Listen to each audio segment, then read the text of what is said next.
Baba ng konti.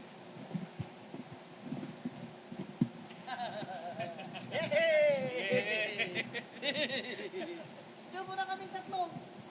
Anak, tabi mo muna yan, anak. Ito ba, Manila Hotel? Yes. Doon sa gitna, anak. Tayo kami, tatlo. Tayo kami, tatlo. Dapat sa likod dyan. Pakitin mo si Attorney Dylan. Saka si Attorney ano. Attorney, halika, Attorney. Napahirapan ko lang sila.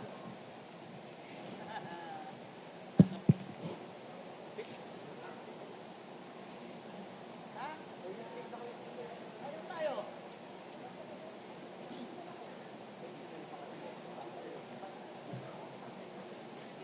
Baka mo.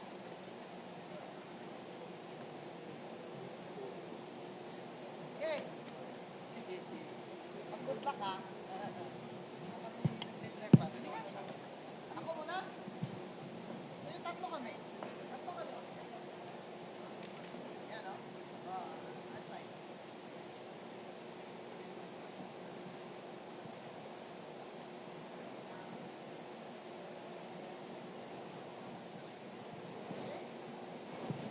Okay na? Okay. Solo ako. Alam mo ako solo. Saan lang to? First time, di ba?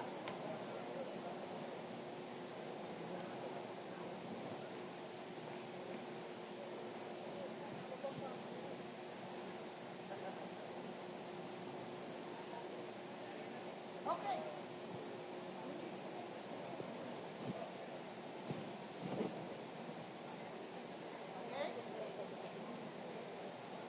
Ha?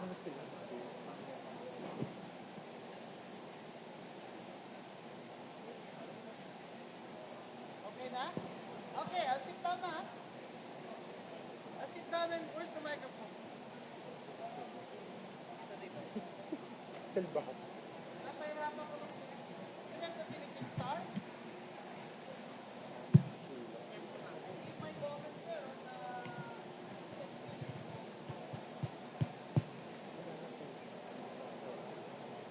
I just sit down para matagal tayo, ha? Give me the mic dito. Okay na? Thank you.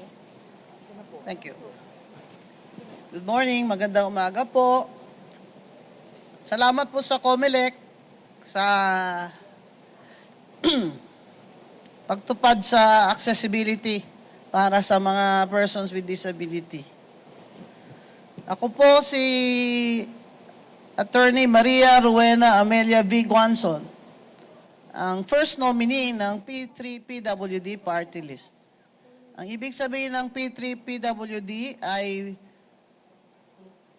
pamilya, pasyente, at PWD.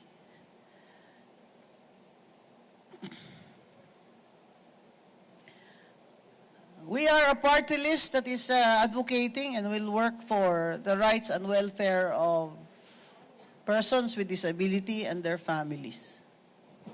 Specifically, we want to push for 5% share of persons with disability in the total budget of all local government units and national agencies, including government-owned and controlled corporations, similar to the Gender and Development Fund, which should be subject to audit by COA in terms of compliance.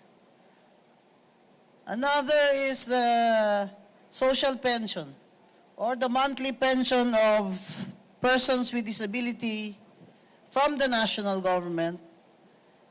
And for LGUs that are first class and second class, this should be required also, in addition to the national government's monthly social pension to persons with disability, especially those that are homebound, those that are, for example, are stroke survivors and have cerebral palsy, especially the children. We want to double the budget of the SPED, the Special Education Department, which now stands only at 500 million. And last year, we fought for the reinstatement of that budget in the Senate because the House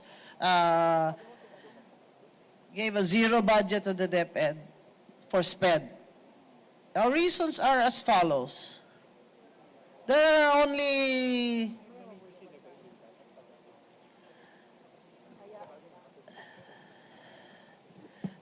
so many SPED schools, and not every LGU has a SPED school. The teachers and parents are always complaining that there are not enough teachers in special education. And I would like to call the attention of the Secretary of the Budget that the plantilla items for this should come from the DBM for DepEd. That is what Secretary Angara told me. And the teaching assistants, of course, for SPED should also be increased. That is not, if money is not available from the national or the budget of the DepEd, which is impossible, the local government officials or units that are first class and second class should be able to provide for the salaries of their teachers. We also want more learning gadgets because now we have to use technology so that children who have disabilities can learn faster. For example, for visually impaired children, we used to teach them how to read Braille. We still teach them to read Braille. Do you know the Braille paper costs 5 pesos each? Oh, how many students in SPED are visually impaired? If every day they will use at least one paper. But the new technology now allows the visually impaired to study, read, listen to music, and be able to speak to each other. In fact, perhaps in the future, they will be able to see colors by using technology. So what we really need now, and what I would like to ask the Secretary of the Department of Education, is that they should have laptops, they should have notebooks. In India, these notebooks only cost $100. I'm sure some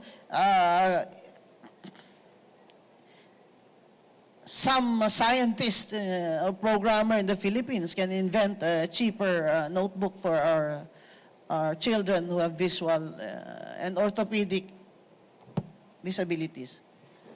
Do you know the P3PWD we give out, if we have donors, laptops, old laptops and notebooks to children who cannot walk but they want to go to school.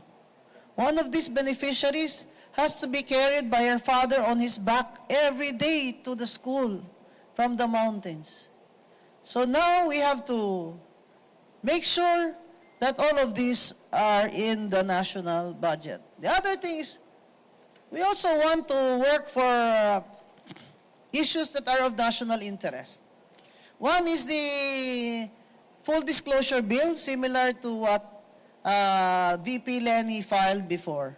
The other is the anti-EPAL bill that was filed before by my principal, Miriam Defensor Santiago. The other is the racketeering, anti-racketeering law, the RICO law, RICO in the United States, which we don't have yet, although we have the Anti-Money Laundering Act. And what I really want also to fight for is the equality law for all. Equality and non-discrimination law for all. Persons with disabilities suffer from discrimination, not only in society, but also in employment, in everything. And the LGBTQIA people, they also suffer from discrimination and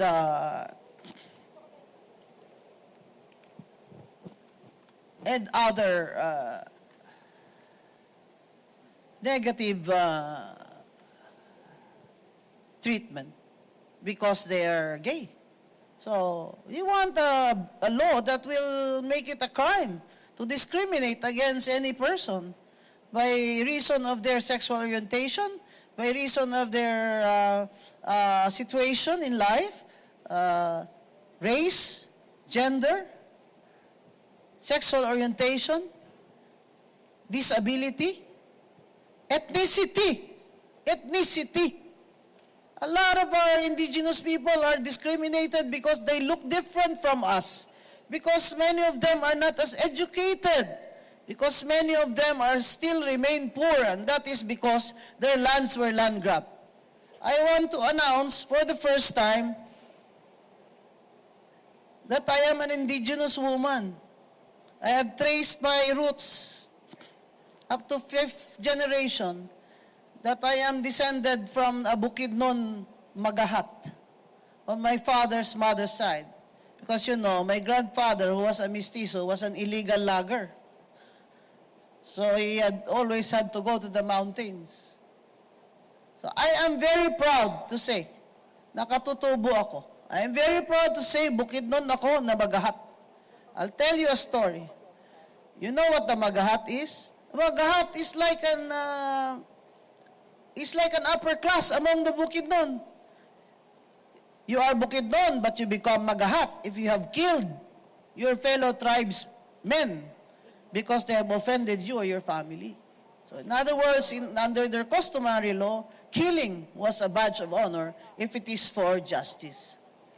Indigenous people suffer from land grabbing, aside from discrimination.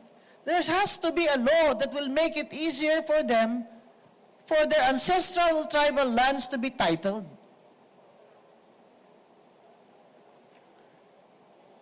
Also, the political dynasty law. This is already too much. And you know, I have many friends in Congress and this is not personal. Congressman ka na, ang party list na kung sa district mo, mo pa? Ano man na sobra na? Ikaw na ang congressman, anak mo rin ang party list dyan? And that is not what the Constitution envisioned for the party list. It was supposed to be, it was intended for the marginalized sector. That is why I chose the persons with disability. Because my nephew, my brother's son, who's 27 now, his name is Greg, he has autism.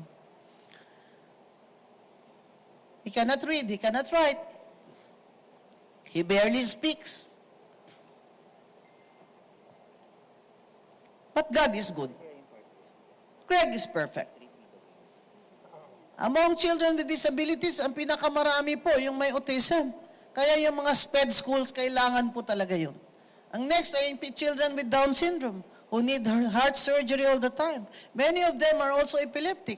Anong ginagawa ng gobyerno? Kulang na kulang yung government hospitals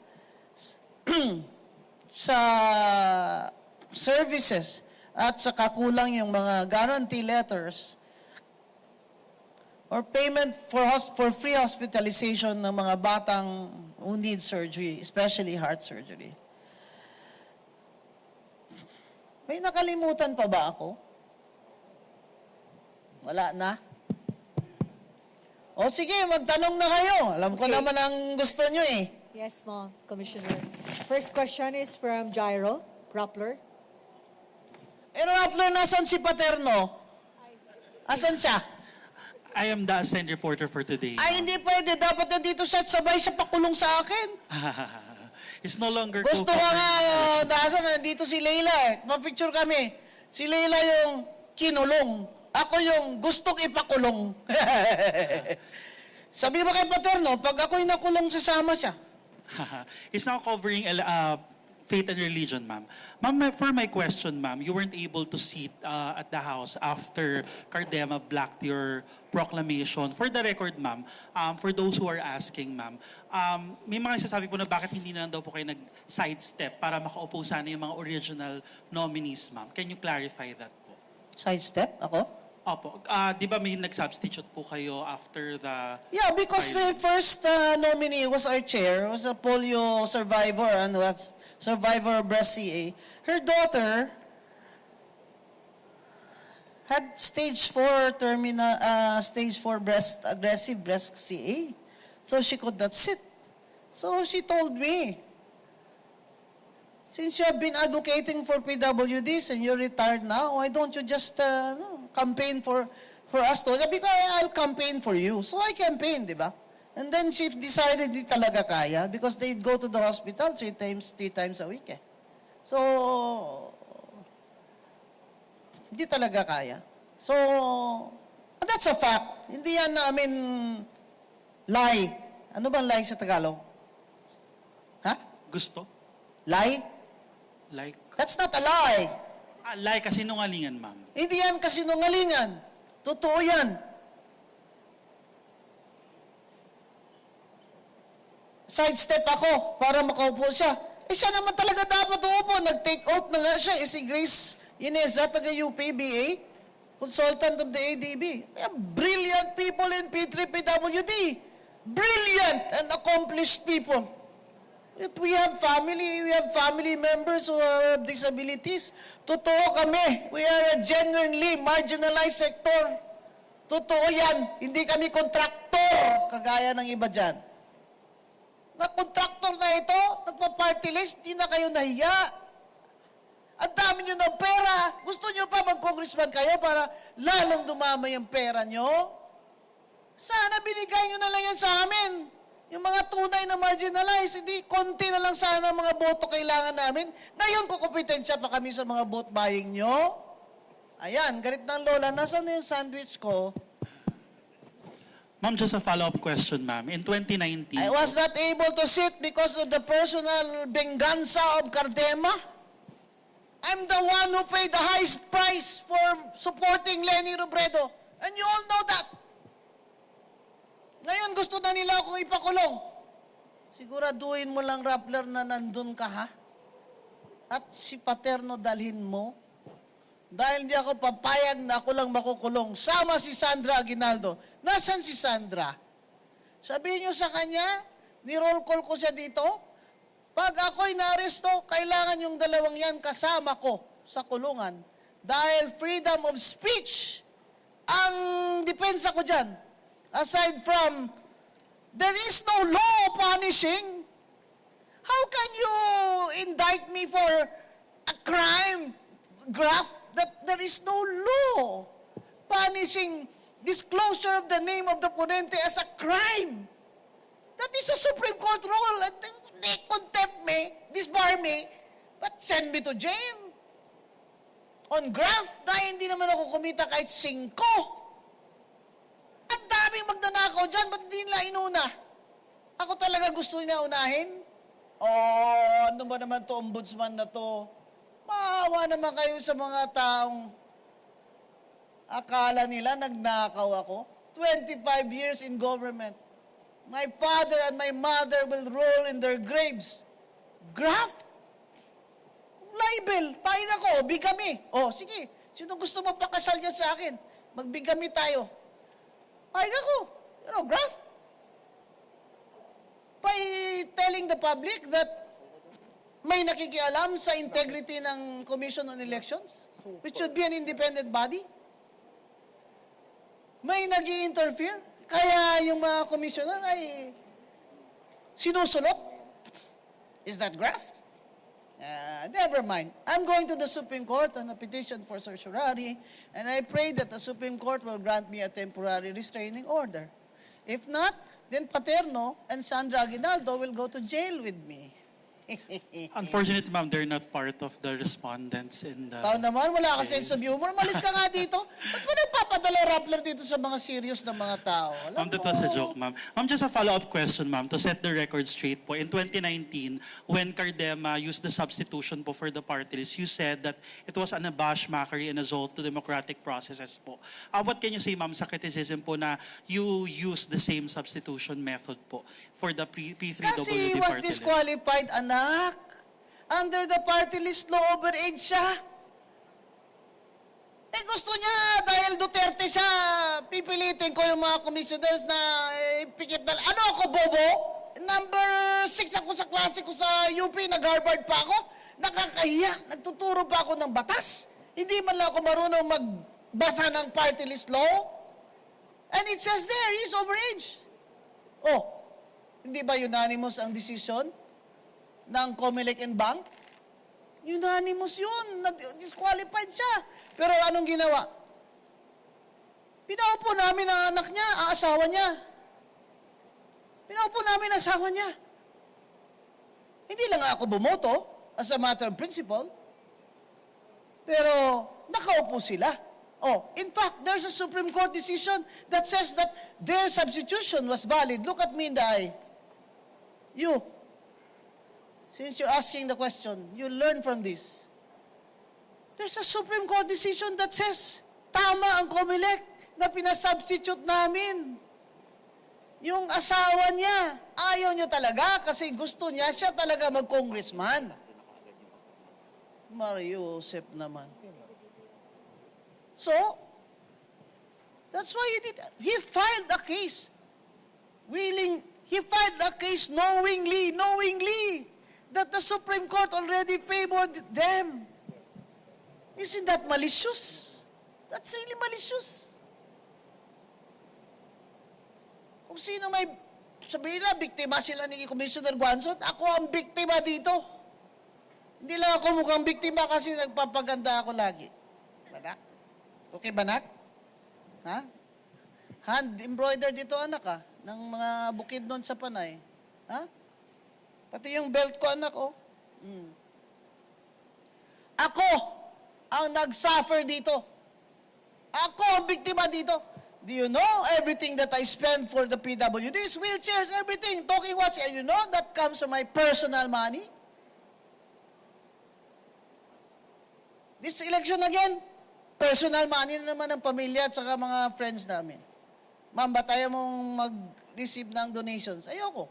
Mamaya, drug lord yan. You know how many times people, litigants, have attempted to bribe me when I was commissioner? Many of them were drug lords.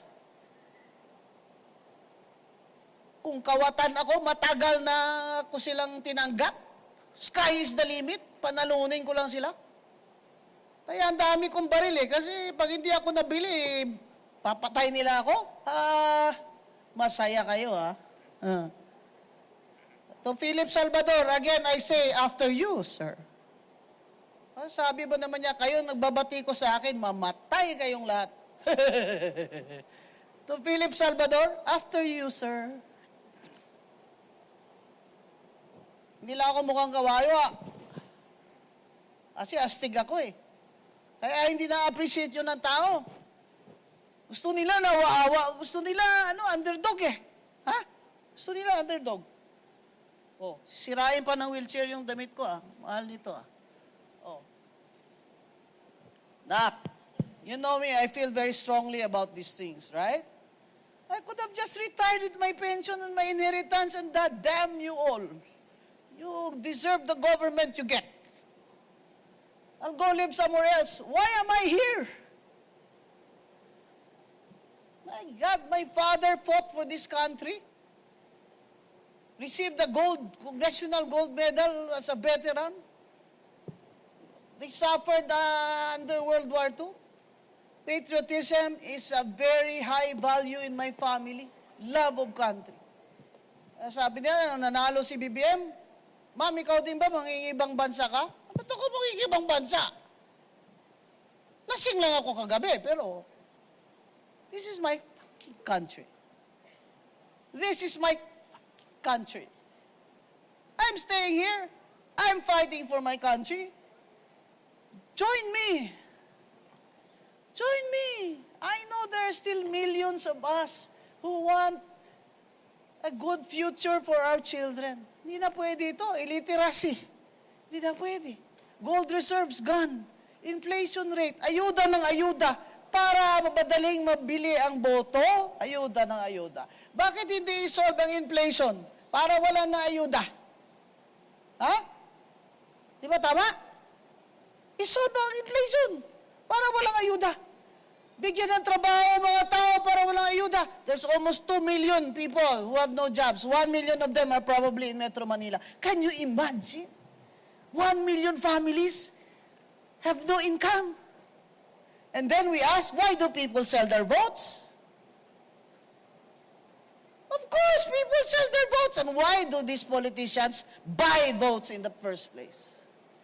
And why do they want to keep our people forever ignorant and illiterate so that they can buy their votes? That's why this electoral system is defective. I will write a paper. I've already written 10 books. I think I will write another book. Oh, by the way, I thought I have a book there in my car. Yung sexual harassment book. I was gonna give it to Sandra Aguinaldo for GMA. I have a book on sexual harassment in the UP Law Center. You read it, all of you. It's good for you. It's very easy to read. And you know that I feel strongly about this, not because I want to gain, because I have nothing else to gain. Nothing else to gain. Ito na yun. This is what you get. What you see is what you get. Sasabihin nila si Madam Bardagulan lang alam Ikaw naman, may Harvard degree naman ako, at UP degree, top 10 naman ako. Hindi lang yan ang alam ko. Style ko lang yan. Kasi yung titigas ng ulo ng ibang tao Kaya kailangan ibabardagulan mo. Oh, next question, sir. Masyadong serious tong Rappler. Ayoko na nito. Sir, ma'am. Ayoko na nitong Rappler, Ayoko, like people who are Commissioner, serious. dito po, from ABS-CBN, Jeffrey Hernandez. Good morning, Hi, ma'am. Jeff. On a lighter note po, ma'am, sa social media, of course, lagi pong sinusundan po ng inyong followers ang Bardagulan serye. Your followers, which you fondly called mga anak, no? So, ma'am, ang question ko lang po, ready na po ba talaga? Anong level ng Bardagulan ang makikita po namin sa isang Rowena Guanzon kapag nakaupo sa Kongreso? Extreme. You put me in Congress, dudugot tenga nila. Ilong at tenga. Pero correct grammar, I don't owe anybody anything. That's why I can say the truth. I don't owe anybody anything. That's why I can say the truth. We cannot keep on living like this. Do you know I lived through martial law? I was 13 years old. Martial law was... My brother and sister were in the first quarter storm in UP. We survived all of that. We survived the war. We survived martial law. We survived COVID. But we will not survive a failed democracy. Oh, now I'm sounding like Maria Ressa, We will not survive a failed democracy. Ang bongga, lecture ba ito o interview? Next question. Anyone? Sino pa po? Okay. Please go ahead, sir. Hi, ma'am. You said po na with the quality ng COC filers niya, namimiss niyo po si Miriam Defensor Santiago. Oh, namimiss ko Kasi I was her chief of staff, I really miss her. At saka,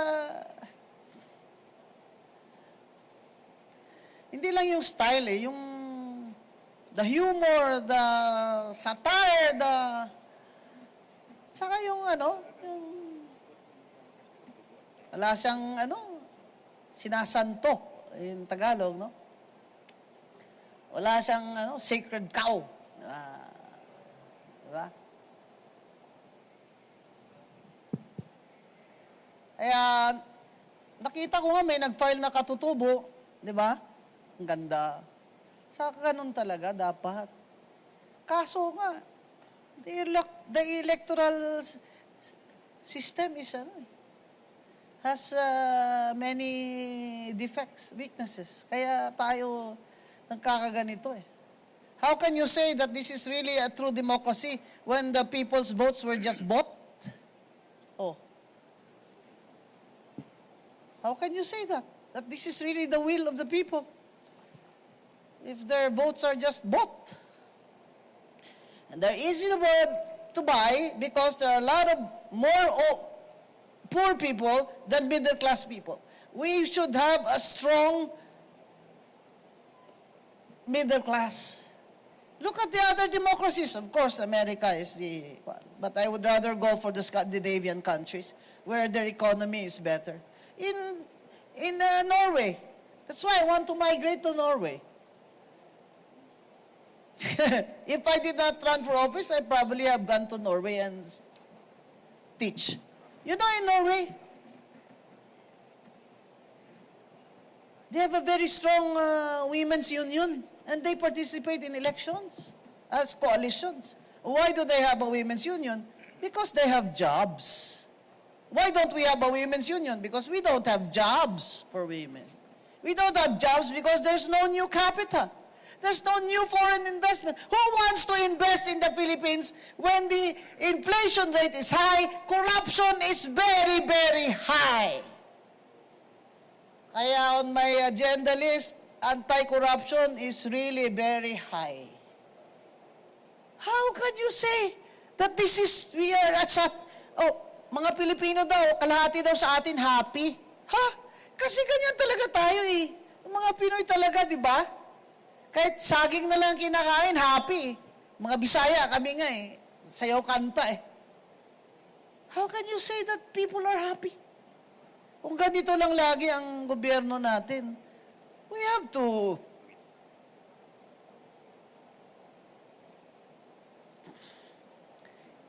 improve the standard of living ng tao. Hindi pwede yung hindi na ito decent living standards.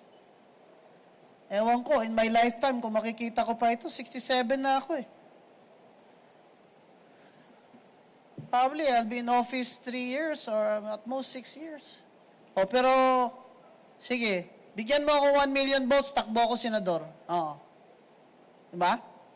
Kaya! Si JPA nga, 100 na eh.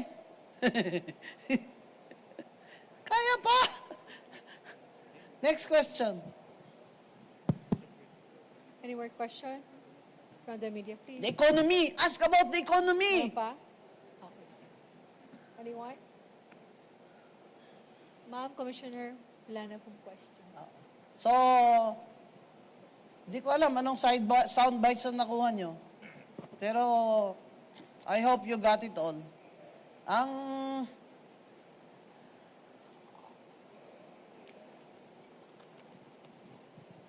Ang wish ko po talaga ay mag-succeed itong BBM administration sa pag-angat ng ekonomiya natin para sa mga pobre ba. I am not against BBM personally. I'm not against... if you notice, my criticisms are always specific to the issue. Di ba? Hindi ako nagge-generalize. Pag may magandang issue, okay. Ako, what can I say nice about BBM? Aside from the fact na gusto nila ako ipakulong. What can I say na nice about him? He does not surrender to China. Di ba? Nilalaban niya yung sovereignty natin tsaka yung arbitral ruling. I like that about him. Oh, see? You can print that. You can print that. Pero yung high corruption sa Pilipinas, I don't like that. And he is president, he should be the one to make sure that there is no corruption in his government, especially sa smuggling. Kung ako presidente, kung ako mismo, kahit best friend ko nakaupo dyan sa customs, at bago ko sila i-appoint, papirmahin ko sila lahat ng sworn statement na pag sila ay naging corrupt, sila mismo puputol ng kanilang mga daliri. 10 mga daliri. Sila mismo dapat magputol sila ng mga daliri nila. Kaya tayo hindi umuusad eh. Kasi thinking natin normal ang corruption. Normal. Lahat naman, kahit sino nakaupo dyan, ganyan naman, magnanakaw lang yan naman sila lahat. Oy, hindi lahat, no? Hindi ako magnanakaw, no? Hindi dapat ganun ang pag-iisip ng Pilipino. Dapat nag-iisip ang Pilipino na, hindi na pwede ito. Hindi na pwede ito. Halos 2 milyon walang trabaho. Kailangan na po, talaga, ipaglaban niyo yung bansa natin. Kaya nyo naman dahil may power naman kayo to vote. Kahit gaano naman kayo kahirap. Bigyan kayo 1,000, isang araw lang yan. So, ang wish ko po talaga ay mag-improve po talaga ang ekonomiya under this administration. At we should all show our love of country in every way we can. Salamat po. Magandang umaga po sa inyong lahat. Salamat po. Okay. Maraming salamat po, Commissioner Guanzon.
Philippine Star, did you print my comments to the accessibility?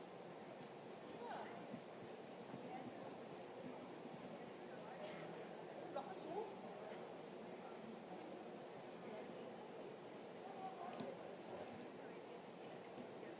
Of course. Nangangampanya ka ba? Oh, yeah. Am I the only candidate shaking your hand?